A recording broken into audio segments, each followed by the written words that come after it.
to the Mayor of the City of Pasay, Mayor Emmy Calixto, and to her officials, to Councilor Maika of the Embassy of the Czech Republic, sa mga minamahal kong kapatid dito po sa Manila Cathedral, sa mga minamahal naming kapatid mula po sa Malibay, magandang umaga po sa inyong lahat.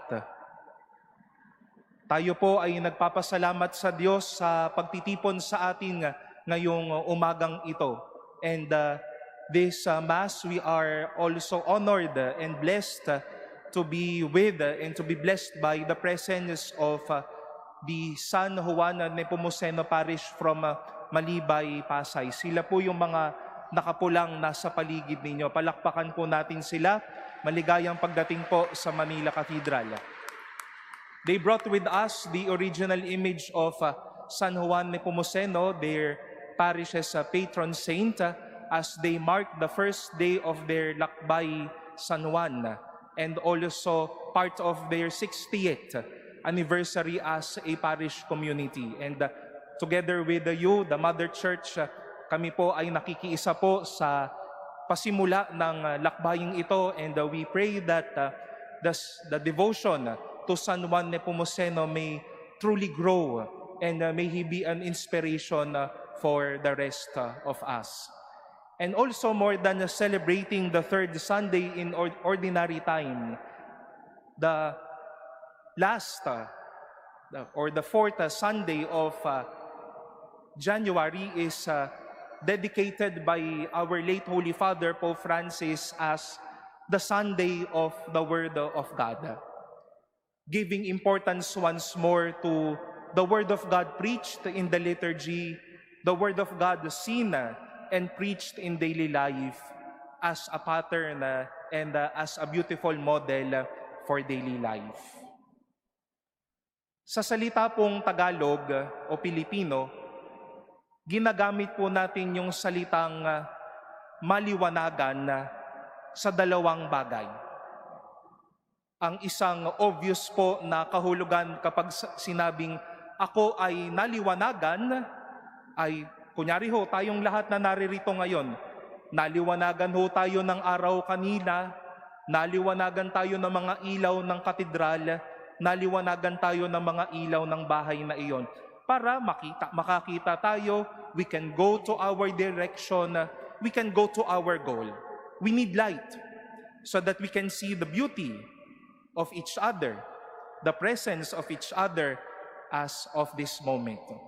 Naliwanagan ako. Pero sa kabilang banda po, ginagamit din natin ang salitang naliwanagan ako kapag naging malinaw ang lahat sa akin.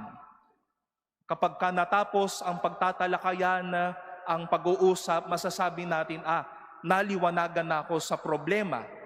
Naliwanagan na ako sa aking desisyon. Naliwanagan na ako kung ano ang aking plano. Naliwanagan ako kung sino nga ba ako bilang isang tao. And from this, we wish to take root our reflection from the Word of God, from the life of San Juan Nepomuceno. And if the 25th day of January is a weekday, we also celebrate the life of Saint Paul through the story of his conversion. Ilang pagpapaliwanag or enlighten or giving light was given or was shed through today's readings. Very prominent po yung mga lugar na Zebulun at Naphtali, yung mga lugar na maliliit at hindi naman commonly known to people during the time of Jesus then. And in these places where uncommon experiences were present, light was given. To the crowd of St. Paul, the Corinthians, light was shed upon them by St. Paul when he told them that I was not crucified for you. We are not here to divide each other that I am for Paul, I am for Christ, I am for Apollos, or for any other else. Binigyan niya ng liwanag ang mga ito. At gayon din, in the presence of Jesus' ministry, He was there, He went through these places once more to shed light and enlightenment. He was there by calling as well His disciples, shedding light and giving light to them that, I am no longer nobody else in this life, but I was called by Jesus to follow Him. Dumaan din po siya sa mga taong nangangailangan ng kanyang presensya. Again, enlightenment, healing them, giving them strength, blessing them. Naliwanagan na silang lahat. At ito po ang magandang paalala sa atin ng mga bagay na ito, na hindi naman po kailanman napuputol yung ating trabaho o yung ating gampaning magpaliwanag sa buhay ng mga tao. Kasi madalas ang nagiging kaaway ng kagustuhang magpaliwanag ay ang tigas ng puso o yung depensa nating huwag tayong mapaliwanagan. Salamat sa Diyos, may social media. Naririnig at nababasa natin ang ilang pagpapaliwanag ng tao sa isyo sa simbahan, sa isyo sa lipunan, sa isyo ng bawat pamilya at komunidad. Naririnig natin may tumatanggap, may naririnig din naman tayong ayaw tanggapin ang mga bagay na ito. Pero sa kabila ng mga ito, may mga tao pa rin magsasabi, kailangan namin ng pagpapaliwanag. Pero meron pong liwanag na dumadating, ayaw lang nating tanggapin. Dahil kung walang liwanag, walang malinaw at hindi magiging maliwanag ang lahat ng bagay. As I've said, if today is a weekday, this is a feast. This day is the feast of St. Paul's conversion. And in that story of St. Paul's conversion, light was also a prominent symbol in his story. Nakita niya ang isang tao, isang tinig na nagliwanag sa kanya at sa nagsasabi, Saul, Saul, bakit mo ako inuusig? And to that point, with that light and that enlightenment from Jesus, naliwanagan si San Pablo, yung pinapatay ko pala, kapatid ko. Si Jesus pala, yung aking inuusig. And that is why also Paul was given that courage to be light and to shed light.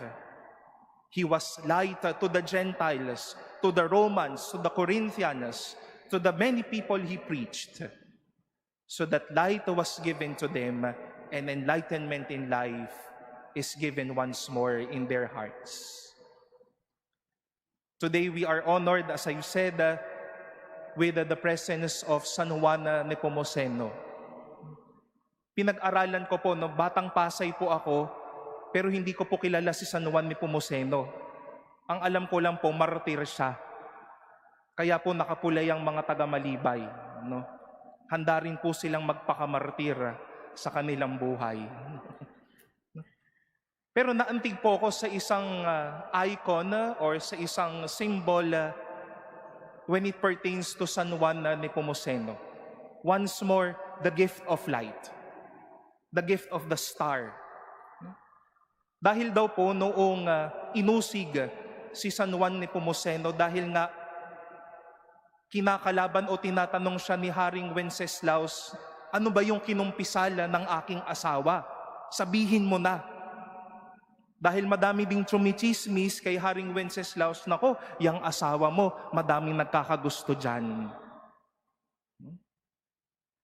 O, di ba nangyayari naman yan sa inyo? Kulang na lang tanungin nyo kaming mga pari, Father, ano pong kinumpisal ng asawa ko? No? No, subukan nyo hong gawin yan. No? No? Kayo ho ang iuhulog ko sa bangin. No? Dahil ho, mayroon pong seal of confession, no? Kung ano man po ang sabihin nyo sa amin sa kumpisal, sa amin lang ho yun at sa Diyos. Pinipilit siya ni Wenceslaus, come on, John, tell me, what was the confession of my wife? Kaya po meron pong mga image si San Juan Nepomuceno na ganito ho siya. He kept the sanctity of the sacrament. He was shedding light to Wenceslaus, but then Wenceslaus was dragging off himself to be enlightened. Ayaw niya. Kaya po siya ay hinulog sa bangin. At may dalawa pong kwento daw, no? Na habang lumulutang daw ang katawan ni San Juan Nepomuceno, maliwanag daw po yung kanyang katawan sa pagkakakita ng tao. There was even a story that because of the star, while his body was flowing through the sea, a star was following his body. Madami ho tayong mga liwanag na tinatanggihan natin, kinaayawan natin, at marahil tinatalikuran na ho natin. Madaming mga pagpapaliwanag ang gustong sabihin ng simbahan, ng tao, ng pamayanan na ayaw nating pakinggan. Pero hayaan po natin ang liwanag ang mabuhay muli sa atin ngayon.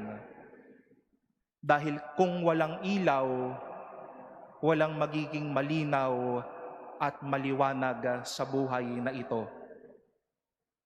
Wag ho nating pagpilitan ng sarili nating mga kagustuhan dahil baka dyan pa lumabo ng lumabo ang mga bagay. Baka mas gusto pa nating isara ang ating pintuan kaysa buksan ang ating puso sa liwanag kung sino ba tayo bilang mga tao. Sino ba tayo bilang mga Pilipino? Sino ba tayo bilang isang pamayanan? Dahil hindi naman po nagsasayang ng oras ang Diyos magpaliwanag sa atin. Hindi lang para tayo ay magkaroon ng magandang kapaligiran, kundi para maging malinaw din kung sino tayo bilang mga anak niya at sino tayo bilang mga tagasunod niya.